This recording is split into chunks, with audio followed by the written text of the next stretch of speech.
반갑습니다. 최리나입니다. 7월 옵션 만기일 날 시장은 일단 충격이 있을 것 같습니다. 그것이 어떤 이유에서건 1,800을 지킬 수 있느냐가 큰 관건인데요. 일단 마감 동시효과 들어가기 전 코스피는 이미 1,800을 장중에 붕괴시킨 바 있습니다. 이번에 만약 1,800이 깨지면 1,780도 어렵다는 분석이 일부에 있었었는데요. 일단 오늘 옵션 만기를 맞아 시총 대형주 그리고 지수와 크게 상관이 있는 현대차와 삼성전자 주가도 함께 좀 밀리는 양상이 나타났었습니다. 한은의 깜짝 금리 인하 이후에 지수 낙폭이 더 커졌다는 것도 시장의 의외이다라는 반응을 이끌어낸 바 있는데 이제 막 종가가 형성된 모습인데요. 코스피는 외국인들의 막판 선물 환매수 전혀 없이 더 밀리는 모습이었습니다. 오늘 하루 동안만 40포인트를 넘게 이르면서 1,800이 붕괴됨은 물론 한 3번의 저점이 형성됐었던 1,785선까지 내려왔습니다. 삼성전자 종가는 2.4% 밀린 가격, 현대차는 3%가 넘게 급락했습니다. 자세한 종목별 종가까지 챙기고 돌아옵니다. 시황센터 나와주세요. 시황센터입니다. 옵션 만기일인 오늘 코스피 지수는 1,800선마저 반납하면서 무력한 모습을 보였는데요. 한국은행의 금리 인하 발표에도 불구하고 증시는 하락을 거듭했습니다. 오늘 지수는 강보합으로 출발했지만 상승 탄력을 받지 못하고 이내 하락 반전한 뒤에 오후 들어서 낙폭을 급격하게 확대했는데요. 막판에 외국인의 현선물이 쏟아지면서 1,800선마저 붕괴됐습니다. 오늘 코스피 마감 종가입니다. 전거래일보다 2.25% 하락한 1,785선에서 거래 마감했습니다. 오늘 프로그램 매물은 2천억 원이 넘게 출회가 됐고요. 외국인도 현물을 쏟아냈죠. 외국인을 통해서는 한 3,400억 원이 넘는 순매도가 기록이 됐고요. 기관이 막판에 매수로 전환을 했지만 소폭에 그쳤고 개인은 오늘장 3,600억 원 정도의 순매수 기록했습니다. 이어서 코스닥 지수입니다. 코스닥 지수도 닷새째 하락했습니다. 오늘 지수는 오름세로 장을 출발해서 닷새 만에 반등을 시도했는데요. 오후 들어서 낙폭을 키우면서 490선을 또다시 내준 모습입니다. 오늘 코스닥 마감 종가입니다. 전거래일보다 1.13% 하락한 486선에서 거래 마감했습니다. 오늘 코스닥 시장에서는 관망세가 보였는데요. 개인과 기관이 동반 매수했고요. 외국인은 소폭 매도에 그쳤습니다. 기관은 막판에 매수로 전하는 모습이죠. 이어서 환율 흐름 살펴보도록 하겠습니다. 오늘 환율은 기준금리 인하와 호주 고용지표 부진 여파로 꾸준하게 상승 압력을 받았는데요. 오늘장 마감 환율입니다. 전거래일보다 10원 60전 상승한 1,151원 선에서 거래 마감했습니다. 이어서 코스피 시가총액 상위 종목 살펴보도록 하겠습니다. 삼성전자가 2%가 넘는 급락세로 마감을 했네요. 오늘은 110만 원도 붕괴가 됐습니다. 109만 10천 원에 종가 기록했고요. 현대차는 3% 넘게 하락했는데요. 6거래일째 하락세를 보였죠. 주가도 21만 원 선으로 주저앉았습니다. 최근 유로존을 비롯한 미국의 경기 둔화 우려에 노조의 부분 파업까지 추가 악재로 작용한 모습이죠. 21만 8,500원의 종가 기록했고요. 포스코도 막판에 3% 가까운 급락세, 현대모비스도 2%대로 LG화학 역시 3.45% 하락하면서 29만 4천 원의 종가 기록했습니다. 현대중공업도 1.77% 조정을 받으면서 25만 원을 종가 기록했고요. 삼성생명이 2.64%, 한국전력도 1.78% 하락하면서 24,900원의 종가 기록했습니다. 이어서 코스닥 시가총액 상위 종목 살펴보도록 하겠습니다. 다음과 서울반도체는 각각 2%가 넘는 하락세를 보였고요. 파라다이스도 1.07% 하락하면서 13,900원의 종가 기록했습니다. 반면에 CJO 쇼핑은 1.56% 상승 마감했는데요. 18만 9,100원의 종가 기록했습니다. SM은 4%가 넘는 급락세를 보였네요. 오늘 47,450원의 종가 기록했고요. 포스코 ICT도 2.16%, SK 브로드밴드도 약 보합권에서 오늘장 3,000원의 종가 기록했습니다. 이어서 오늘의 특징 업종 및 테마 종목 살펴보도록 하겠습니다. 막판에 코스피가 1,800선이 무너지면서 의료 정밀을 제외한 모든 업종이 하락했는데요. 먼저 자세한 마감 종가 살펴보겠습니다. 장 초반 오름세를 보였던 은행과 보험주는 금리 인하 소식에도 오늘장 하락세를 보였습니다. 은행주 먼저 살펴보시면 KB금융은 2.18% 하락하면서 35,850원의 종가 기록했고요. 신한지주와 하나금융지주, 우리금융은 각각 3% 넘는 하락세를 보였습니다. BS금융지주도 2.03% 하락하면서 12,050원의 종가 기록했습니다. 보험주 살펴보겠습니다. 삼성생명이 2.64% 하락하면서 92,100원의 종가 기록했습니다. 동부화재도 2.51% 하락했고요. 삼성화재가 주당 8,000원씩 하락하면서 214,500원에, 대한생명은 5%가 넘는 급락세를 보였습니다. 오늘장 6,050원에 종가 기록했습니다. 기계주가 기관의 매물 부담에 닷새째 하락했습니다. 두산인프라코어가 2.48% 하락하면서 17,700원의 종가 기록했네요. 화천기공도 1.27% 하락했고요. 쌍용 머티리얼은 막판에 4%에 가까운 하락세를 보였습니다. 2,320원의 종가 기록했고, YG원도 4.02% 하락하면서 1,750원의 종가 기록했습니다. 철강주가 외국인의 순매도에 엿새째 하락세를 보였습니다. 포스코가 2.99% 하락하면서 35만 7,500원의 종가 기록했습니다. 현대하이스코도 2.74% 하락했고요. 세아제강과 휴스틸도 각각 4%가 넘는 급락세로 마감을 했네요. 경기방어주인 음식료 업종 역시 엿새 만에 하락세로 돌아섰습니다. 오늘장 외국인과 기관이 동반 매도했는데요. 오리온은 4.85% 하락하면서 90만 2천원의 종가 기록했고요. CJ 제일제당도 6%가 넘는 급락세를 보였습니다. 롯데삼광과 빙그레, 남양유업 각각 3%가 넘는 하락세를 보였고요. 농심도 2.3% 하락하면서 21만 2,500원의 종가 기록했습니다. 안철수 서울대 원장의 대선 출마 발표가 임박했다는 소식에 오늘장 관련 테마주들이 강세를 보였습니다. 안랩은 3.7% 상승 마감했네요. 10만 9,400원의 종가 기록했고요. 써니전자는 9%가 넘는 급등세를 보였습니다. 우성사료가 3.31%, 솔고바이오는 2.64% 상승하면서 1,360원의 종가 기록했습니다. 대선 출마를 선언한 박근혜 전 새누리당 전 비대위원장이 클라우드 컴퓨팅을 기반으로 정부의 정보통신 인프라를 통합하는 정부 계획을 밝히면서 관련주들이 연일 급등세를 보였는데요. 모바일 리더는 상한가 가까이 기록하면서 1,750원의 종가 형성했고요. 안랩과 나우콤은 3%대로, 효성 ITX는 상한가 기록했습니다. 오늘장 4,910원의 종가 기록했네요. 지금까지 시황센터에서 김혜선이었습니다. 네, 7월 옵션 만기일 날 완전히 패닉 상황입니다. 약보합 정도, 오히려 오전장에서 좀 플러스까지 있다가 1% 넘게 밀리면서 1,800이 지켜지네 마네가 마감 동시효과 들어가기 전 상황이었는데요. 외국인들 선물 쭉 더 팔고 막판에 또 기관이 같이 팔았어요. 지수는 놀랍게도 1,800을 확실히 깬 41포인트 빠진 1,785로 끝났습니다. 자, 뭐 꼴찌에서 1등은 별로 기분 안 좋은데요. 아직 종료가 안 된 아시아 증시도 있습니다만 아시아 증시에서 오늘 하락률 1등입니다. 자, 시장 둘러싼 이슈 어떤 것들이 더 있는지, 전문가들은 그 이슈에 얼마나 공감하는지 OX를 통해서 쉽게 의견을 들어볼 수 있는 시간입니다. 시장 공감대 OX, 오늘도 함께해 주실 두 분의 전문가가 이미 제 옆에 나와 계신데요. 라이징스탁의 홍희진 팀장님, 그리고 동양증권 도남지점의 김주선 대리님 모셔봤습니다. 안녕하세요. 네, 고맙습니다. 안녕하십니까. 네. 자, 시장 둘러싼 핫한 이슈부터 확인해 볼까요?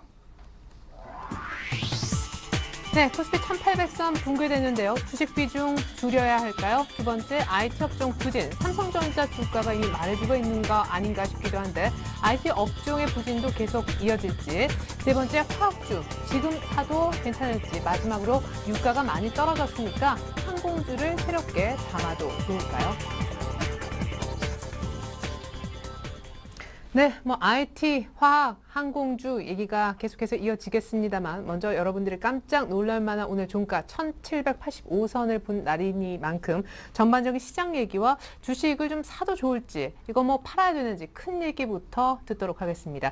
제가 이슈 읽으면 의견 두 분 모두 보여주십시오. 코스피 1,800선 붕괴, 주식 비중 줄여야 하나요?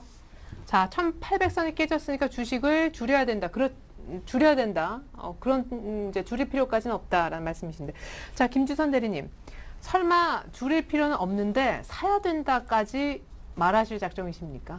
저는 공격적으로 좀 투자를 하시는 분들이나 네. 뭐 저의 개인적으로 운영하는 자금의 일부 정도는 지금 이제 들어갈 준비를 하고 있고요. 일부는 오늘 또 들어간 부분도 있었고요. 뭐 특히 지수를 사는 거에 대해서는 네. 일단은 뭐 역발상 투자로 좀 사볼 수도 있는 뭐 국면이다라고 말씀을 드리고 싶고요. 네. 저번 주에 분명히 저 1,800 70선인가요? 그 위에서 우리가 이제 1900대에 대해서 논의를 하지 않았습니까? 네. 분명히 뭐 저 옆에 계신 홍 팀장님도 같이 의견을 그때는 같이 하셨었는데 뭐 이제 1900을 뚫기는 분명히 우리가 힘들다는 공감대 가지고 있었습니다. 추가적인 모멘텀 나오긴 힘들다는 부분에는 동의를 했었고. 네, 근데 잠시만요. 거기 이제 반등 모멘텀이 약하다는 공감대는 있었는데 1800에 대한 지지 공감대도 꽤 넓었던 걸로 아는데요. 예, 근데 저는 일단 지금 이제 단기 박스권의 연속이라고 일단은 판단을 하고 있고요. 네. 만약에 여기서 물론 내일이나 모레 역시도 추가적으로 뭐 하락할 가능성도 있겠지만은 그 하락 그 강도는 좀 약해지지 않을까라고 생각을 하고 있고, 뭐 물론 반등의 강도도 그렇게 크기는 힘들겠지만은 주식을 사야 된다면은 뭐 지금 사실 이 기회를 놓치신 분들이 굉장히 많았었거든요. 지금 네. 생각해 보시면은 거꾸로 한번 지금 당연히 종가가 40포인트 떨어지고 나니까 당연히 누구나 위축될 수밖에 없는 건 사실입니다. 하지만은 5월 달부터 뭐 생각을 다시 복귀를 해 보시면은 지금 3번의 1700대의 매수 찬스가 있었지만 아무도 그때 이제 과감히 사기가 사실 힘든 부분이 있었거든요. 네. 근데 어차피 주식이 오르고 떨어지는 게 주식이라면 좀 본질적인 얘기로 들어가서 여러 가지 취향이나 이런 부분 앞으로도 계속 말씀드리겠지만은 뭐 어차피 지금 그 코스피에 대해서 이제 ETF나 혹은 이제 개별주들 그 대형주들을 매매하시는 분들 같은 경우는 1780선에서도 사지 못한다면은 일단은 주식시장을 아예 떠나 계셔야 되시는 분들이 떠나 계셔야 되시는 상황이기 때문에 일단은 매수를 말씀드리되 그 네. 이유를 조금 주식을 계속 하고 싶으면 사야 되는군요. 어차피 투자를 계속 이어간다면은 예. 저는 1800 밑에서는 단기적으로 충분히 노려볼 수 있는 국면이다라고 말씀드리겠고, 또 이유를 조금 더 말씀드리면은 네. 그 일단은 그 지금 한 4일 정도 그 떨어진 부분은 어느 정도는 정황상 우리가 선물이나 혹은 그 국채 시장에서 외국인들이 국채 이미 좀 많이 사는 모습이 나왔었거든요. 네. 그러면서 어느 정도는 예상이 됐던 부분이고, 지금 오늘 이제 중국 2분기 경제 성장률 하회나 이런 부분 때문에 이제 조금 더 이제 탄력을 받아서 떨어진 부분이 있습니다. 하지만 지금 이제 이제 선물 역시 오늘 같은 경우 선물 쪽에서는 또 이제 좀 방향을 틀 수 있는 또 뭐 가능성도 조금씩 나오고 있거든요. 그래서 네. 저는 트레이딩 관점에서는 뭐 1800 밑에서는 일단 사볼 수 있는 구간이다라고 말씀드리고 싶고, 지금 금리 인하가 있었는데 또 떨어졌기 때문에 그 말씀을 안 드릴 수가 없습니다. 네. 예. 아침에 금리 인하를 해서 금리 인하는 주가 상승에 어떤 모멘텀이 될 것이다라고 마치 공식처럼 생각하시고 계신 분들이 있었지만 사실 2009년에도 안 그랬었고, 지금 금리 인하한 게 이제 제 기억에 2009년 2월 달 이후에 아마 처음으로 알고 있고, 41개월 교과서를 만에. 좀 바꿔야 될 것 같아요. 예. 네. 근데 아니 그때도 그랬습니다. 금리 인하 그 주가가 추세적으로 돌 때가 언제였냐면은 네. 금리 인하 마무리 국면에서부터 돌기 시작했거든요. 그래서 지금 보시면은 국채 시장 보시면은 3년물 국고채 금리가 지금 벌써 역전이 됐습니다. 기준금리보다 2.9 후반대로 아마 돼 있을 겁니다. 그래서 지금 역전이 된 건 무엇을 뜻하냐면은, 좀 제가 말이 길어지는데 다시 말씀드리면은, 이게 지금 역전됐다는 거는 추가적으로도 금리 인하가 한두 차례 정도는 충분히 나올 수 있다는 시장 심리를 반영하는 것이기 때문에 금리 인하의 시작 국면이었기 때문에 오늘은 이런 식으로 반응을 한 거고, 네. 저는 분명히 올 연말 주가는 이거보다 위에 있다는 확신을 가지고 있거든요. 왜냐하면 금리 올해 2번 정도 더 인하 가능성이 있다고 치면은 저는 이 금리 인하 카드가 마무리되는 시점이 올 연말 정도에서는 추세적으로도 틀 가능성이 있다.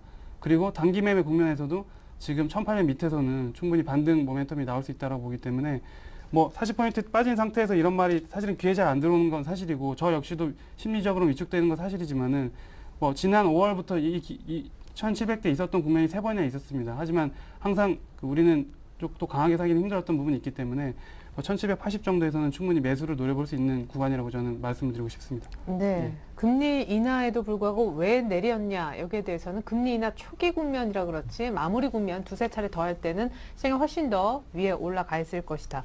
길게 보면은 또 지금까지 학습 효과로 보면은 한 요 정도까지만 빠지고 이제 올라가야 되는데, 앞서서 저는 일부에서 조금 찝찝했던 부분은 기술적으로 헤드앤숄더로 가면 이번에는 좀 강한 하락이, 그렇죠. 오늘 좀 긴 음봉은 사실 좀 마음에 걸립니다. 그렇습니다. 일단은 제가 지난번 그러니까 예전에 EU 정상회담 얘기가 나올 때 말씀드렸던 부분이 뭐냐면은, 그러니까 EU 정상회담이 잘 된다. 그러니까 지금 공조가 잘 이루어지는 것처럼 비춰지면은 모두들 시장이 급등할 것처럼, 그러니까 상승세를 좀 지속할 것처럼 얘기를 했었던 구간이 있었죠. 근데 이제 가장 주의를 하는 부분 자체는, 그러니까 대중들이 원하는 방향으로 시장을 움직여주지 않는다라는 부분이죠. 그러니까 지금 네. 언론도 그렇고 증권사에서도 그렇고, 그러니까 마찬가지 흐름. 그러니까 경험적으로 봤을 때는 그러니까 다수가 생각하는 방향 쪽으로는 절대로 안 간다라는 거 좀 기억을 하실 필요가 있지 않나라고 생각이 되고 있습니다. 그래서 일단 현대 시장 아무래도 지금 심리 상태로 봤을 때는요. 제가 볼 때는 한 번 더 충격을 받아야만 여기 정확한 바닥을 찍을 가능성이 높지 않나라고 생각을 하고 있거든요. 근데 이제 그 바닥을 찍을 때는 어떠한 이유 때문에 바닥을 찍을지는 좀 더 지켜봐야겠지만요. 그러니까 투자 심리 그동안에는 어느 정도 이제 뭐 박스권 하단이 지켜낼 수 있다는 기대감은 상당히 좀 컸던 게 사실이죠. 근데 오늘 무너져 버렸어요. 그러니까 무너져 버렸습니다. 그런 측면에서 봤을 때 일단은 현재로서는 투자 심리가 조금씩 안 좋아질 수 있고 마지막 피크 때, 그러니까 지금 투매가 어느 정도 좀 나와야만 다시 한번 시장을 좀 지금 어느 정도 좀 바닥을 좀 닫아줄 수가 있기 때문에 제가 볼 때는 현재 시점이라도 일단 그러니까 주식 비중이 높으신 분들, 그러니까 주식을 다 팔라는 얘기가 아니고요. 네. 일단 한 50% 정도는 뭐 보유나 하셔도 괜찮지만은 나중에 그러니까 바닥권에서 추가 매수하실 수 있는 대응은 해 놓으셔야 되는 그런 자리가 아닌가라고 생각을 하고 있습니다. 그러니까 지금 오늘 뭐 옵션 만기 특성상 일단은 매도가 커지긴 했지만은 막판에 기관의 물량으로 추가적인 급락이 나온 부분이고요. 그 다음에 외국인 같은 경우는 추세 자체가 계속해서 오늘 장중에 매도였죠. 이게 전혀 바뀌지 않았습니다. 그런 측면에서 봤을 때 외국인 스탠스가 지금 변하지 않는 부분 아무래도 지금 상당히 좀 부정적이다라고 지금 보시면 될 것 같고. 근데 만약에 비중을 좀 이 자리에서 줄여야 된다면은 갖고 있는 종목 가운데 역시 대형주는 수익 내기 어려워. 대형주를 잘라야 되는지 아니면 일부에서 심지어 IT 차 손절 얘기도 있었습니다. 그렇죠. 어떤 덩치의 어떤 섹터 종목을 좀 쳐낼 필요가 자, 있나요? 그렇죠. 일단은 뭐 사신 지 얼마 안 되신 분들, 지금 현재 힘이 약한 게 IT 자동차 기존 주도주겠죠. 그런 네. 측면에서 봤을 때 주도주를 좀 잘라내시는 게 좀 맞을 것 같습니다. 지금 현재로서는 주도주다라고 지금 얘기하기도 상당히 좀 창피한 그런 상황이 아닌가 생각이 되는데 아무튼 화학업종 같은 경우에는 수급 상태가 아직까지 좀 괜찮고요. 그렇기 때문에 일단은 뭐 IT라든지 자동차에 대한 비중을 좀 더 줄이신 다음에 그런 것들이 종목의 힘이 좋아졌을 때 다시 편입하시는 흐름이 났습니다. 그러니까 지금은 수급 상황으로 따라가야지 실적이 좋다고 계속해서 실적만 고집을 하시다가는 주가는 계속 하락하는 그런 상태로 지속이 될 수밖에 없기 때문에 현재로서는 힘이 가장 약한 뭐 자동차라든지 IT에 대한 비중을 좀 더 줄여주시고요. 그다음에 줄여주신 다음에 좀 대응을 하시는 게 낫고 그다음에 대중소를 좀 말씀드리면 아무래도 대형주에 대한 비중을 좀 더 줄이신 다음에 중소형주 같은 경우는 트레이딩 관점에서 일단은 힘이 좋은 건 갖고 계시고 힘이 약한 것도 일단은 잘라가시는 게. 그러니까 지금 현재 시점에서는 힘이 약한 거는 접으시고 힘이 좋은 거는 그냥 갖고 가시는 전략이 가장 좀 적합한 그런 전략이 아닌가 한번 말씀드려보도록 하겠습니다. 네, 시장을 이기려고 하지 말고 그대로 이제 읽어가면서 좀 강한 거는 살려두고 약한 종목부터 좀 쳐내자. 일부 현금화 얘기를 좀 해주셨습니다. 자, 아까 그러나 반면에 김주선 대리님은 이제 좀 사도 좋다 이렇게 얘기를 하셨는데요. 앞으로 이제 IT, 화학 그리고 항공주 얘기를 하면서 어떤 섹터를 매수 쪽으로 염두에 두고 계신지도 차례로 좀 들어보기로 하겠습니다. 자, 두 번째 이슈 넘어갈게요. IT 업종 부진 지속될까? 자, 삼성전자가 일단 좀 부진한 상황에서 IT 업종 부진이 계속될 것이다. 그렇지 않다. 혹시 김주선 대리님이 IT를 좀 그럼에도 불구하고 좋게 보시는지 궁금합니다. 삼성전자 얘기도 함께 좀 부탁드릴게요. 미국 반도체 기업들도 실적이 안 좋더라고요. 일단은 AMD 같은 경우 미국의 반도체 회사죠. 실적이 안 좋게 나왔기 때문에 그 나스닥 같은 경우 기술주들이 몰려 있는 나스닥이 이제 좀 다우에 비해서 많이 하락하는 모습이 나오고 있거든요. 근데 지금 이렇게 보고 싶습니다. 일단 저는 애플 주가가 삼성전자랑 항상 동행하던 모습이 있었는데 지금 조금 이제 엉켰던 부분은 공매도나 이런 부분 때문이라고 저는 생각을 하고 있고, 물론 26일 날 실적 발표가 이제 남겨 있지만은 그 이후에 얼마만큼 장사를 하냐가 중요할 것 같습니다. 그래서 저는 개인적으로는 IT 업종이 올 연말까지 이렇게 계속 부진이 이어질 거라고 보지는 않고 있고요. 한 가지 딱 두 가지만 말씀드리면은 제가 애플 컴퓨터 차트를 한번 보여드리고 알코아 이제 다른 원자재 미국 기업 차트를 한번 보여드리고 싶은데 이게 애플 차트입니다. 우리가 삼성전자가 올라갈 때 항상 논리로 차용했었던 부분이 애플인데 지금 삼성전자 같은 경우는 좀 많이 떨어지지 않았습니까? 근데 사실은 외부 펀더멘탈 요인은 변한 거 없지만은 수급적으로 일시적으로 흔들렸고 그런 부분이 좀 영향이 있었던 것 같고 또 반도체 부분도 무시를 할 수는 없을 것 같고요. 하지만 애플 주가가 여전히 상대적으로 강세가 유지하고 있다면은 국내 IT 업종은 항상 어느 정도 다시 회귀했던 성 경험이 있기 때문에 저는 다시 추세 복귀를 할 수는 있을 것이라고 보고 있고, 그리고 알코아 같은 경우 이제 미국의 실적 발표할 때 항상 처음 하는 기업인데 이게 원자재 쪽하고 굉장히 그 시즌에 이제 실적 시즌에 어떤 방향타를 볼 수 있는 그런 회사라고 볼 수 있는데 오히려 이 회사는 실적이 부합되게 발표를 했음에도 주가가 부진한 상태로 이제 지속이 됐습니다. 근데 지금 저는 이제 이 애플과 알코올 주가의 차이를 뭐 어디에 기인하냐면은 실적에 대한 전반적인 눈높이의 어떤 변동성에 기인한다고 보고 있거든요. 그래서 알코아 같은 경우는 지금 예상치는 맞았지만 앞으로 떨어질 거라는 생각이 여전히 있기 때문에 좀 부진했다고 보고, 애플 같은 경우는 조금 부진한 모습이 나오더라도 향후에 전망이 좋을 거라는 생각이 있기 때문에 주가가 유지된다고 보고 있기 때문에, 지금 향후에 만약에 경기가 위축되더라도 어느 정도 상대적으로는 IT 업종이 다시 좀 각광을 받을 수 있지 않을까라고 생각을 하고, 물론 지금 굉장히 떨어지는 상황에서 이런 말씀들이 좀 귀에 안 들어올 수는 있습니다. 저 역시도 심리적으로는 사실 그런 부분이 있는데, 논리적으로는 저는 이제 삼성이나 이런 부분이 여기서 스마트폰 시장이 아예 꺾일 거라고 보지는 않기 때문에, 반도체 같은 경우도 추가 하락이 계속 가속화되기는 힘든 시점이라고 보기 때문에, 지수 자체가 지금 공매도 때문에 떨어지는 상황에서도 IT 업종이 추세적으로 아예 완전히 꺾일 것이다라고 생각하는 거는 좀 기우가 아닐까라고 좀 판단하는 부분이 있기 때문에, 예. 일단 저는 IT 업종 부진은 지속될까 X라고 좀 말씀드리고 싶습니다. 예. 자, 그러면은 역으로 만약에 경기 우려에도 불구하고 IT 업종이 뭐 소재 섹터보다 조금 더 나을 거라면은 외국인들은 왜 이렇게 계속 파는 건지. 우리 이제 일단 IT 대장은 삼성전자인데 삼성전자가 좀 살아나야 사실 애플 차트를 누가 이렇게 들여다보시겠습니까? 그렇습니다. 일단은 저는 이제 반대 의견을 좀 한번 말씀드려보도록 할게요. 지금 말씀하신 대로 뭐 애플 차트는 계속해서 올라가는데 삼성전자가 떨어지고 있다. 내부적으로 경쟁력이 약화되는 시그널로 이해하실 수도 있습니다. 그러니까 지금 아무래도 드러나 있는 부분이 아니라, 그러니까 드러나지 않는 부분을 미리 감지하고 시장에서 움직여 준다라면은 아무래도 삼성전자는 상당히 좀 악재로 작용할 수가 있겠죠. 그래서 지금 현재, 그러니까 그동안에 해왔던 거에 대한 부분에 대한 생각을 좀 가지시는 것보다는 현재 그러니까 흐름 자체에 대한 좀 이해를 하시는 게 좀 맞지 않나라고 생각을 하고 있는데, 일단 IT 업종 일단 부진이 좀 지속될 수 있다라는 이유 자체는 제가 보기에는 최근에 뭐 반도체 가격이나 이런 부분에 대한 지금 급락이 좀 나와주고 있고, 그다음에 무엇보다 흐름 상태가 너무 안 좋죠. 그러니까 지금 제가 지금 시장이 뭐 추가적인 하락을 우려하면서 비중을 좀 줄이자라고 좀 말씀드릴 이유 자체는요.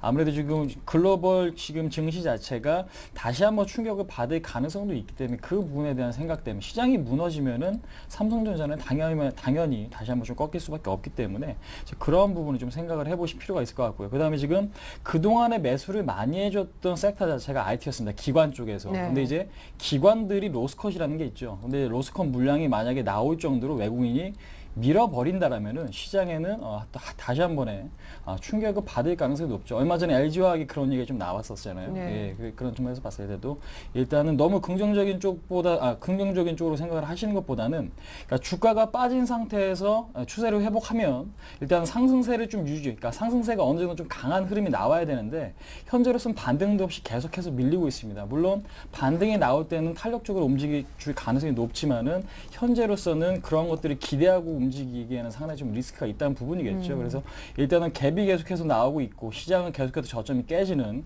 그런 흐름이기 때문에, 현재로서는 상당히 좀 부정적인 시각으로 좀 시장을 한번 바라보시는 것도 좀 맞지 않나. 근데 이제 어느 정도 좀 급반등에 대한 대비는 하셔야겠죠. 아무래도 지금 주식 비중은 어느 정도 좀 담궈 두신 다음에 좀 대비를 하시되 리스크 관리는 좀 필요하다. 근데 이제 IT 업종 중에서는 현재로서는 LG 디스플레이 같은 종목에 대한 반등을 좀 기대를 해볼 수 있을 것 같습니다. 왜냐하면 패널 값은 오르기 때문에 그 부분 좋지만은 뭐 하이닉스나 삼성전자는 조금 더 시간이 좀 필요하지 않나 한번 말씀드려보도록 하겠습니다. 네, 굳이 이제 섹터를 따지자면 반도체 쪽을 조금 더 안 좋게 보셨습니다. 자, 뭐 LG 디스플레이야 수급이 좀 괜찮지만 앞서서 우리 홍희진 팀장님은 IT 차는 일부 선절 뭐 약간 비중 줄이는 것도 얘기를 하셨었고, 김주선 대리님은 IT를 그래도 좀 긴 관점에서 좋게 봐주셨는데요. 이번엔 화학주 의견을 한번 두 분 들어볼까요? 화학업종 지금 매수 가능할까요? 자, 화학주 산다, 뭐 만다 이 얘기를 아주 오래전부터 했는데 두 분 다 화학주 지금 사도 좋다고 하셨습니다. 자, 이 얘기는 홍희진 팀장님께 좀 먼저 여쭤보고 싶은데, 그러면은 IT 자동차보다는 화학을 좀 더 낮게 보시는지. 그렇습니다. 일단은 지금 IT나 자동차가 무너진 게 작년과는 다르죠. 경쟁력이 약화될 수 있다라는 우려감, 그러니까 지금 좋지 않을 수도 있다라는 우려감이 상당히 좀 커지고 있기 때문에 그런 부분을 생각을 해본다면요. 뭐 현대차나 지금 삼성전자는 경기에 상관없이 경쟁력이 만약에 약화가 되면은 빠질 수 있는 주식입니다. 근데 이제 반대로 소재업체 같은 경우에는 경기에 상당히 좀 민감하게 좀 반응을 하기 때문에, 경기에 대한 부분이 어느 정도 좀 개선될 수 있다는 시그널이 나온다면요. 일단은 긍정적으로 긍정적으로 작용할 가능성이 높겠죠. 그래서 지금 일단 뭐 금호석이나 LG화학이나 지금 수급 상황은 좋습니다. 오늘 막판에 하락을 하긴 했지만 기관의 매도가 크지 않고요. 그다음 외국인 같은 경우도 일단은 수급 상황이 부정적이지 않은 부분 좀 주목을 해보실 필요가 있지 않나 생각이 되고, 그다음에 지금 어제 같은 경우는 미국장이 좀 빠지긴 했지만 그래도 유가가 어느 정도 좀 버텨줬습니다. 일단 85달러 WTI 기준에서 좀 버텨줬기 때문에 현재로서는 이제 중국도 경기 부양책을 쓰고 있고 ECB도 역시 마찬가지고요. 미국 또한 여기서 더 같이, 그러니까 지금 그런 흐름이 나온다라면 아무래도 가장 먼저 오를 수 있는 게 경기 민감주, 특히 이제 소재 업종이다라고 생각이 되기 때문에 일단 화학 업종 자체는 비중 조절은 좀 필요하겠지만은 충분히 하락 시 분할 매수는 충분히 가능한 종목이 아닌가 한번 말씀드려보도록 하겠습니다. 네, 자, 김주선 대리님은 IT에 이어서 화학도 조금 좋게 보시는 것 같은데 뭉뚱그려서 업종 대표주 많이 빠진 쪽은 대형주의 경우 좀 슬슬 담자는 생각이신지, 아니면 특별히 화학주도 어떤 이유가 있어서 이제 좋게 보시는 건지. 일단은 저는 계속 장이 IT하고 화학 혹은 뭐 낙폭 큰 것끼리 순환매가 일어나지 않았습니까? 그래서 네. 그 관점에서 말씀드린 거고, 물론 그 이제 타이밍을 좀 잡을 필요는 있겠지만은 중국 이제 실질 GDP 내일 발표하고 이러면은 사실 조금 안 좋은 부분으로 계속 발표가 계속 되고, 그럼 또 분명히 내성이 생겨서 또 경기 부양에 대한 기대감도 또 올 수가 있거든요. 지금 계속 어떻게 보시면은 생각해 보시면 계속 돌고 같은 재료를 가지고 돌고 있거든요. 지금 뭐 업종별로도 계속 매기가 돌고 있고 하기 때문에 네. 오늘 지금 일단 낙폭 컸던 것들은 좀 유심히 보셔서 충분히 진입을 할 수 있고, 그런 맥락에서 저는 일단은 아까 지수 자체를 가지고 설명을 드린 부분이고, 다만 그런 건 있습니다. 계속 말씀드렸다시피 단기 트레이딩 관점에서 일단 접근하시되, 당연히 리스크 관리 뭐 저점이 아예 뚫고 뭐 내려간다면은 뭐 짧게 손절해야 될 필요성도 분명히 있겠죠. 지금 시장 자체가 약세장인 건 분명하기 때문에. 하지만은 이제 단기 트레이딩 관점을 노리신다면은 충분히 지금 시점에서는 매수를 또 생각해 볼 수 있는 기회가 아닌가, 네. 그렇게 생각하고 있습니다. 네. 화학주의 절호의 추가 매수 타이밍이라고까지 보십니까? 뭐 이런 분들이 많은 것 같아요. 되게 막 40만 원 위에서 되게 마이너스가 막 돼 있으시고, 네. 이런 분들 손절을 좀 할 수 없는 예. 상황. 예. 그런 분들 같은 경우는 사실은 그렇게 많은 부분을 이렇게 매수하자고 권해드리지는, 저는 개인적으로는 그러고 있지는 않습니다. 이유는요? 단기 트레이딩 하시는데 사실은 4~5% 수익 거기서는 큰 의미가 없거든요. 그쵸. 그래서 이게 뭐 그럴 것 아직 추세적 상승이 아니라서 추세적 상승 분명히 나오겠지만 지금은 아니라고 좀 보기 때문에. 화학주가. 지금 뭐 LG화학 같은 경우는 정말 이제 분명히 돌 날이 올 거라고 좀 보지만은 아직은 그런 말씀 드리기에는 너무 이르지 않나라고 생각하기 때문에 네. 그렇게까지는 제가 말씀드릴 수가 없을 것 같습니다. 예, 좋습니다. 자, 이번에는 마지막 이슈로 넘어갑니다. 유가 많이 떨어졌는데, 그러니까 이제 항공주 담아도 좋을까요? 자, 항공주는 유가가 좀 떨어지면 좋죠. 두 분 의견은요? 네. 자, 항공주 담을 때 아니다. 두 분 오늘 의견이 뭐 하나 빼고 거의 다 같으십니다.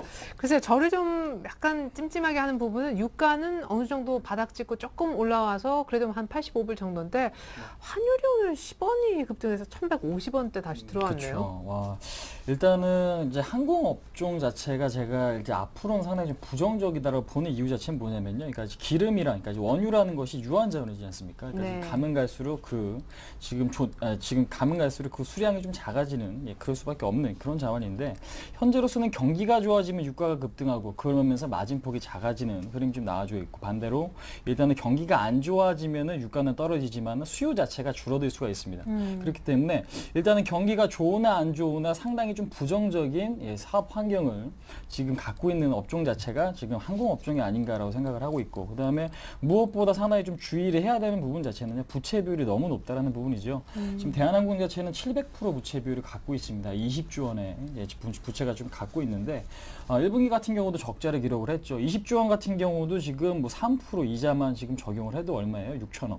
1년에 6천억 가량의 이자가 나가야 됩니다. 근데 현재로서는 버는 돈으로 그거를 감당하기에는 상당히 좀 무리가 있는 그런 시점이다라고 지금 보시는 것도 좀 맞을 것 같고, 아시아나항공 같은 경우도 일단은 제가 보는 관점은 자본 잠식이 일어나고 있죠. 지금 자본금이 조금씩 깎이고 있고, 현재로서 말씀하신 대로 지금 유가는 떨어졌지만 환율이 급등하면 거의 다 똔똔이죠. 거의 다 긍정적인 부분이 없고 여기서 만약에 경기가 안 좋아져서 여객 수요나 화물 수요까지 감소가 되는 흐름이 나타난다면 그 타격은 배로 다가올 수밖에 없습니다. 그래서 일단은 유가나 뭐 환율에 대해서 지금 현재로서는 지금 초점을 맞추시고 단순하게 매매하실 때가 아닌 것 같아요. 그러니까 지금 복날이라고 지금 뭐 할인을 사시고 여름이라고 빙그레 같은 종목들을 사시고 이렇게 단순한 매매를 현재로서는 하시면 안 되나. 그러니까 유가가 떨어진다고 항공주에 무턱대고 들어가시다가는 현재로서는 당하실 수가 있다. 그 다음에 지금 아시아나항공 같은 경우에는 일단 현재로서는요. 일단은 지금 그러니까 부채 비율이 상당히 좀 높기 때문에 언제 유상증자가 나오고 이런 부분이 나올지 모르기 때문에 현재로서는 상당히 좀 주의를 해보자 한번 말씀드려보도록 하겠습니다. 네, 뭐 부채 비율 또 다시 오르는 환율. 일단 항공주 유가 하락 수혜주다라고 해서 무턱대고 사는 것은 반대다. 또 어떤 의견에서 지금 항공주 사는 것을 조금 말리고 싶으신지요? 저는 사실 이유는 좀 다른데 X라고 들었는데 저는 이제 지금 여기서 추가 수익 날 수 있는 부분이 크지 않기 때문에 X를 들었지. 사봤자 사실- 많이 수익이 안 난다. 네, 근데 사실은 저는 조금 완전히 다르게 생각하는 부분이 있는 게 그 실적 시즌을 앞두고 가장 탑픽이 될 수 있는 종목이라고는 생각을 하거든요. 근데 네. 지금 그것 때문에 지금까지 계속 올라왔고 오늘도 수급이 양매수 들어왔다고 생각하기 네. 때문에 여기서 들어가기에는 뭐 추가 수익 기대 수익률이 많지 않다 정도로 말씀드리고 나중에 기회가 되면 조금 더 구체적으로 네, 제가 좀 말씀을 드리고 싶습니다. 네, 이미 좀 실적 좋아지는 그것 때문에 많이 올라버린 상황이어서 예. 지금 뭐 산다고 해도 조금 크게 수익 나겠나라는 의견도 있었습니다. 어쨌거나 지금 타이밍에서 항공주 매수는 두 분 다 글쎄라는 의견을 보여주셨는데요. 이상 두 분의 전문가와 함께 현 시장 공감대 짚어봤고요. 계속해서 내일장 전망과 전략 세워보겠습니다.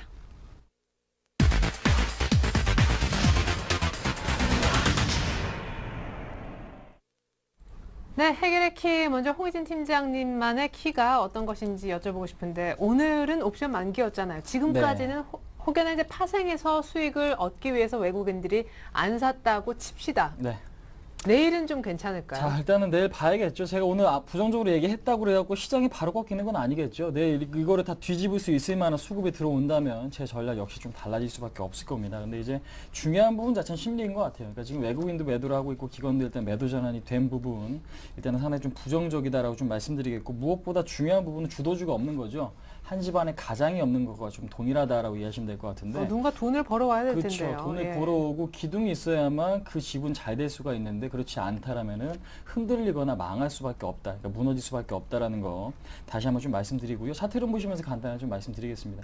일단 삼성전자, 현대차 주도주의 역할을 했었습니다. 근데 주도주는 언제 저점이 무너졌죠? 어제죠. 어저께 전저점이 무너졌습니다. 근데 시장은 오늘 무너졌죠. 네. 예, 그런 측면에서 봤을 때 삼성전자가 계속해서 시장을 선행하는 흐름이 좀 나타나고 있습니다. 그렇기 때문에 일단은 시장보다는 빠르게 움직여주고 삼성전자가 시장보다 조금 더 강한 흐름이 연출이 돼야만 시장은 지수상으로 바닥을 찍을 수 있다고 지금 생각이 되기 때문에요.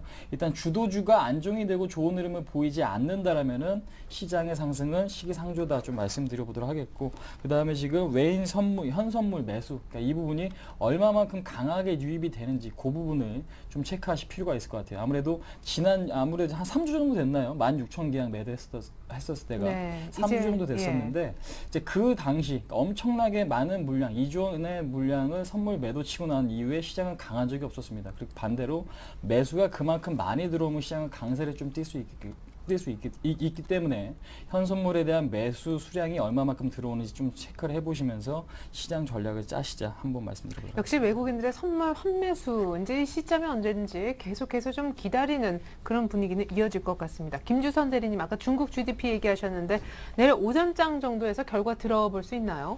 예, 통상적으로 뭐 11시 전후에 그죠. 발표하는 게 일반적이기 때문에 실질 GDP 발표 이거 네. 좀 체크를 해보셔야 되실 것 같고 지금 이게 결과가 나오고 나서 어떤 식으로 움직이는지도 중요할 것 같습니다. 예전에는 같은 소재를 가지고도 경기 부양 의지를 자극한다고 오르기도 하고 혹은 경기 악화를 확인시켜준다고 떨어지기도 하고 지금 그 한 주 만에 우리나라처럼 같은 오늘, 예. 소재를 가지고 다른 식으로 나타나기 때문에 그러니까 해석이 중요하다는. 그렇죠. 네. 그렇기 때문에 그 발빠르게 조금 캐치를 하셔야 되실 것 같고 또 네. 개인적으로는 이미 1850 위에서는 외국인이 하방으로 구축해서 1780이나 73까지 떨어지면은 이익을 보는 구조로 이미 가두리를 해놨기 때문에 여기서 과연 더 밑으로까지 이제 해놓을 것인가는 좀 두고 봐야 될 것 같지만은 저는 삼성전자 공매도나 이런 부분은 앞으로 잦아들 가능성이 있기 때문에 하락세는 좀 잦아들 것이고 상승을 위한 준비를 하지 않을까라고 좀 생각을 하고 있습니다. 역시 그래서 예. 내일 아침 정도에서는 일단 봐야겠지만은 조금 잠잠해지고 뭐 수급이 더 이상 크게 매물이 나오지 않는다면은 추가 분할해서 조금 들어가 볼 생각을 저는 가지고 있습니다. 네, 좋습니다.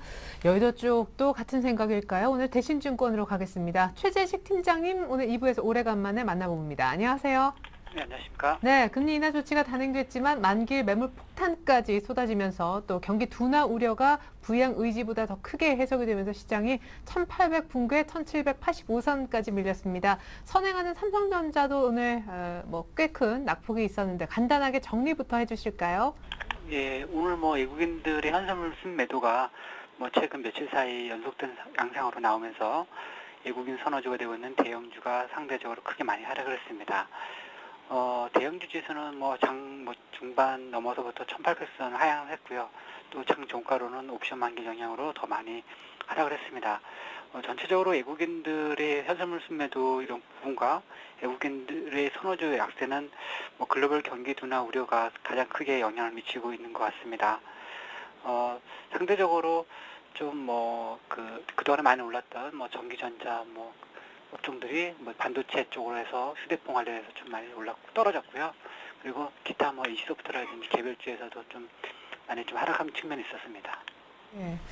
자, 1800은 이제 확실하게 깨졌습니다. 확실하게 깨졌기 때문에 확실하게 이제 올라갈 일만 남았다. 이렇게도 볼 수가 있겠지만 내일 아침에 시초가의 사전이 다만 한 가지 걸리는 것은 중국의 2분기 GDP 성장률 발표가 우리 개장하고 한두 시간 있다가 그 결과가 나온다라는 것입니다. 내일 시초가에 곧바로 매수해도 좋은지 중국 지표 보고 매매해야 좋을지요?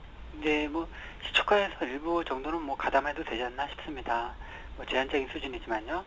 그리고 11시 전후 나오는 2분기 GDP, 중국 GDP 같은 경우에는 상대적으로 저조할 거라고 예상이 됩니다. 7% 초반대에서 7% 후반까지 이제 다양하게 예측이 되고 있는데, 어찌됐든 상당히 안 좋을 것으로 예상이 됩니다. 그래서 그런 과정에서 이제 단기 트레이딩 정도의 이제 저점 매수 정도라 생각이 들고요. 주식하는 상황에서 관점이라면 가장 좀 편하게 할 수 있는 현재 상황은 아닌 것 같습니다. 다시 변동성이 좀 다시 커지는 모양이 나타나고 있어서요. 상대적으로 저가 매수에 치중하는 전략, 그리고 유동성을 상당히 높여서 가져가고, 그리고 상대적으로 방어적이고 이런 방어적이면서 성장주 관련해서 좀 접목될 수 있는 그런 종목들로 좀 압축을 해서 좀 리스크와 함께 좀 관리를 해야 되지 않나 싶습니다. 네, 그러면은 최재식 팀장님께서는 1800이 깨졌지만 공격적으로 대형주를 편입하시기보다는 오히려 방어주 쪽의 비중을 더 높여가겠다 이렇게 해석이 되는데 맞습니까? 네, 저는 계속 좀 말씀드리지만 방어적이면서 성장주가 되고 있는 그러한 종목을 절반 50% 포트폴리오로 가져가고요. 그리고 나머지 낙폭과대주가 되고 있는 건설, 전기, 조선, 그리고 화학 이런 것들은 저는 그냥 제한 30% 그리고 20-30% 그다음에 나머지는 유동성을 가져가는 전략이 가져가고 있습니다. 상대적으로 현재 글로벌 경기 사이클 측면에서 둔화세는 하반기에도 계속 시장의 하락 압력을 끼칠 것이기 때문에 단기적인 낙폭과대주 측면을 고려한 투자한다면 상당히 이제 트레이딩하는 데 상당히 이제 잘하는 사람 아니고서는 매매하기가 어렵기 때문에 저는 상대적으로 방어적이면 성장주 이런 쪽으로 좀 주목하고 있습니다. 그래요. 경기 우려, 경기 그림자 때문에 방어주 위주의 포트 구성을 추천해 주셨고 무엇보다 앞으로 오늘처럼 시장의 변동성이 좀 커질 수 있음에 유념하라는 주의도 주셨습니다. 지금까지 대신증권 최재식 팀장님 분석이었습니다. 도움 말씀 감사합니다. 네, 감사합니다.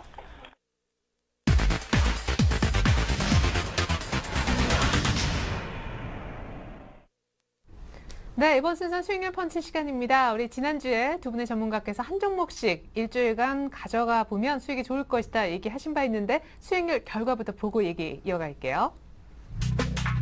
자, 지난주에는 AP시스템 대 현대차의 대결이었었는데요. 현대차, 자, 수익률 볼까요?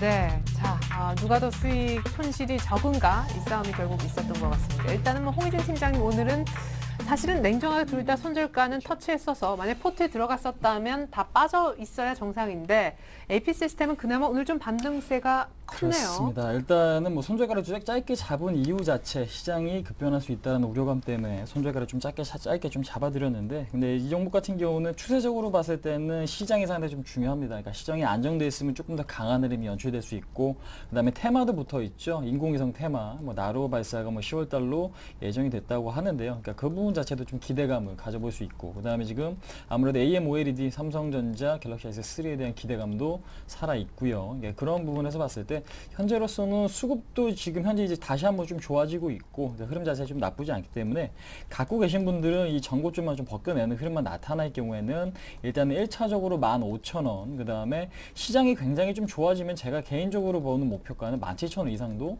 충분히 좀 가능할 수 있다라고 좀 보시면 될 것 같습니다. 가장 문제는 좀 시장이기 때문에요.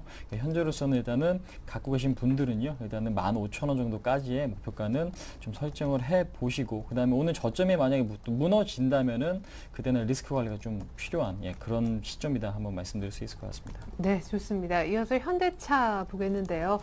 자, 현대차는 오늘 또 옵션 만기에 좀 휘둘린 감도 없지 않아 있잖아요. 예, 뭐 그렇지만 일단 종목 자체가 제가 어제 이제 이미 그 손절가에 터치하고 윗꼬리가 떨어지면서 종가로 끝났기 때문에 좀 손절가에 터치하고 그 손절가 밑에 가자마자 더 완전히 무너지는 모습이 나왔는데, 지금 제가 사실은 자동차 중에서도 현대차를 말씀드린 건 저의 명확한 좀 실수였지 않았나라고 그러니까 기아차는 좀 예, 덜 떨어졌는데. 좀 말씀을 드리고 예. 싶고, 사실 굉장히 죄송한 부분이 있으면 노조에 대한 부분을 제가 조금 더 늦게 좀 미리 조금 예단하고 말씀드린 부분이 있지 않나. 오늘 이제 그 파업이 이제 전면 파업 들어가기로 예. 좀 했는데, 그 부분에 있어서 과거 사례에서는 사실 그 더 노조 파업으로 인한 하락은 항상 매수 시점이었는데, 지금 장도 같이 무너지면서 제 손절 그 가격이 어제 또 바로 닿고 그 밑에 이제 빠지자마자 또 강한 하락세가 나오고 있기 때문에, 만약에 혹여나 손절을 못 하신 분들이 분명히 있을 거예요. 그러면 저 같으면은 만약에 한 하루 이틀 정도 해서 빠른 시간 내에 제가 말씀드린 22만 6천 손절가까지 오지 못한다면은, 그리고 노조나 혹은 다른 진행되는 상황을 봐서 자르는 것도 사실은 좀 고민을 하긴 할 것 같습니다. 하지만 저는 이제 어느 정도는 다시 반등이 나올 거라고 기대는 하고 있기 때문에 일단 하루 이틀 정도는 조금 더 지켜보시고 판단하시는 게 어떨까 좀 말씀드리고 싶습니다. 자, 빠르게 못 올라오는데 약간 더 빠진다. 절대 빠지면 안 되는 가격을 한 번 정도 더 불러주신다면 2차 뭐 손절가 정도가 2차 되겠네요. 손절가 말씀드린다면 일단은 저는 그 차트상으로 한 21만 5천 원 정도? 예. 그러니까 저는 되게 얕게 보고 있습니다. 사실 여기 떨어졌지만은 여기서는 이제 매물 소화가 되는 과정이 좀 이기 때문에, 여기서 한 번 더 장대 음봉이 나와버린다면 그때는 일단 미련 없이 빠져나오고 다시 추이를 봐야 되지 않을까 네. 하고, 좀 죄송스럽지만 좀 그렇게 좀 말씀드려야 될 것 같습니다. 네, 좋습니다. 자, 한 종목이 또 부진해도 거기에 또 너무 얽매이지 마시고요. 어떻게 잘 빠져나오는가, 그것도 방법이 되고 다음 투자에 도움이 됩니다. 자, 그런 의미에서 두 분 좀 힘을 내시고 이번 주에 수익을 많이 낼 수 있는 종목을 오늘 또 칼을 갈고 준비해 오셨다고 하는데, 이번 주 새롭게 대결을 펼칠 펀치 종목, 화면을 통해서 종목부터 먼저 확인해 봅니다. 자, 호이진 팀장님은 상보라는 종목을, 김주선 대리님은 다우기술이라는 종목을 준비해 오신 거네요. 자, 상보라는 종목. 일단 상보, 종목이 생소하다 하실 분들이 있으실 것 같아요. 그렇습니다. 일단은 상보 잘 모르시는 분들이 좀 많을 거라고 생각이 되는데요. 네. 광학 필름을 만드는 그런 기업이다. 광학 필름 같은 경우는 디스플레이 산업의 그냥 필수적인 그런 필름이다라고 이해하시면 될 것 같고요. 아무래도 최근에는 이제 LCD 패널 값이 올라가면서 디스플레이 산업이 다시 한번 조금씩이나마 좀 성장을 좀 보여주고 있고, 그 다음에 지금 제품에 있어서 가장 중요한 거 아무래도 지금 전력 효율이겠죠. 그러니까 지금 뭐 TV 같은 경우도 그렇고 노트북도 그렇고 전기 전력 소모가 좀 약한 부분에 대한 수요는 좀 더 있을 수가 있습니다. 근데 이제 광학 필름이 좋으면은 그러한 부분을 좀 더 줄여줄 수 있는, 무슨 얘기냐면요. 그러니까 뒤에 백라이트 유닛 뒤에, 그러니까 지금 광원을 조금만 집어넣어도 빛이 잘 날 수 있게끔 만들어주는 필름 자체가 광학 필름입니다. 그렇기 때문에 필름을 어떤 거 쓰냐에 따라 빛의 휘도, 그러니까 밝기겠죠. 이게 밝기 자체가 어떻게 형성이 되는가 상당히 좀 중요한 부분이기 때문에 앞으로 디스플레이 산업에 있어서 상당히 좀 중요한 그런 부품이다라고 좀 말씀드리겠고, 현재 실적도 굉장히 좀 좋습니다. 그 다음에 지금 CNT, 그러니까 탄소 나노 튜브, 그 다음에 그래핀이라고 하는 신소재, 얼마 전에 뭐 뉴스에서 상당히 조금 화제가 됐었던 그런 신소재인데, 중요한 부분은 지금 ITO 필름을 대체할 수 있는 소재 자체가 탄소 나노 탄소 나노 튜브, 그러니까 이 부분이기 때문에 이 부분에 대한 성장성은 상당히 좀 기대를 해보자 좀 말씀드려보도록 하겠습니다. 그다음에 지금 제 종목을 보시는 분들은 아시겠지만 항상 아무리 지금 기본적인 뭐 펀더멘털이 좋고 이런 부분이 있어도 가장 중요한 건 현재 시장 흐름 대비 흐름이겠죠. 일단 차트 흐름 보시면서 간단히 좀 말씀드리면요. 5월달에 고점을 벗겨냈습니다. 뚫어 버렸고 오늘 같은 경우는 그 고점에 대한 지지 테스트가 나왔지만은 지지를 해냈거든요. 거래량은 감소가 됐죠. 그런 측면에서 봤을 때 시장은 어렵지만은 거래량 매도 거래는 거의 없는 상태에서 아래 꼬리가 달렸다는 부분 자체는 매수세가 유지가 되고 있다라고 해석을 하시면 될 것 같습니다. 그래서 일단 매수하실 가격은 12,900원 오늘 종가겠죠. 12,900원 정도 좀 매수를 해보시고 1차적인 목표가는 3월달에 고점 구간 한 15,000원까지 목표가 설정하시고 손절가는 12,000원 정도 좀 잡고 대응을 하시면은 실적 플러스 성장성도 갖추어진 그러니까 테마도 다시 한번 묶일 수 있는 종목이다 한번 말씀드려보도록 하겠습니다. 네, 아까도 중소형주 얘기를 좀 해주셨었는데 오늘 디스플레이 관련 광학 필름을 만드는 상보 얘기를 한번 들어봤습니다. 이어서 다우기술 어제 큰 화제였잖아요. 이제 정책 테마로도 완전히 엮이는 모습인데요. 예, 사실 정책 테마 때문에 추천을 드리는 건 아닌데 네. 예전에도 한번 다우 기술을 추천드린 적이 사실 있긴 합니다. 그 키움증권의 모든 솔루션을 제공하고 또 예. 이제 지주회사죠. 그래서 향후에도 뭐 그 부분 말고도 2013년부터는 또 이제 공공기관 수주에 있어서 대기업들이 다 배제되는 것이 예정돼 있기 때문에 그죠. 다우 기술에도 굉장히 유리할 것 같고 사실 그런 부분도 있고 지금 시장이 어려운 상황에서 저는 일단 뭐 대형주도 일단은 편입을 가능한 저는 타이밍이라고 보고 있지만은 이제 워낙 계속 대형주에 대해서 많이 말씀드렸기 때문에 개별주를 따로 한번 말씀드리면은 다우 기술은 이번에는 차트하고 거래량과 그리고 그 수급 이 세 삼박자를 좀 보고 말씀을 드리고 좀 추천을 하는 종목이고요. 그래서 네. 테마주 편입에도 불구하고 우리가 흔히 아는 뭐 정책 테마주 이렇게 단기적으로 굉장히 크게 왔다 갔다 하는 종목보다는 펀더멘탈이 갖춰져 있는 종목이다. 그래서 지금 저는 내일 13,300원 정도에서 매수를 충분히 할 수 있을 것이라고 보고 있고 목표가는 14,000원 이상으로 해서 손절가 굉장히 짧습니다. 13,000원. 예. 잡아서 뭐 트레이딩 관점에서 충분히 가능하지 않을까 좀 말씀을 드려보고 싶습니다. 그러게요. 딱 일주일짜리로 좋을 법한 그런 차트 모양을 갖고 있네요. 클라우드 컴퓨팅 테마이지만 그 이전에 펀더멘털리 너무 좋다라고 다우 기술 설명을 들어봤습니다.